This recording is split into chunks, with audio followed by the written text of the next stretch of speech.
Breaking news Visakha Gajuwaka LV నగర్లో సభ్య సమాజం తల దించుకునేలా ఒక కిరాతక ఘటన వెలుగు చూసింది. రవీంద్ర అనే నేవీ ఉద్యోగి తన ప్రేమికురాలిని అతి కిరాతకంగా హత్య చేశాడు.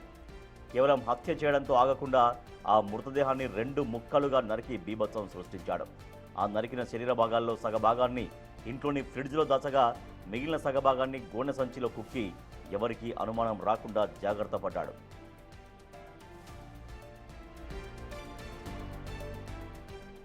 నిందితుడు రవీంద్ర భార్య పుట్టింటికి వెళ్లిన సమయాన్ని ఆసరాగా చేసుకుని ఈ ఘాతుకానికి పాల్పడ్డట్టు తెలుస్తోంది.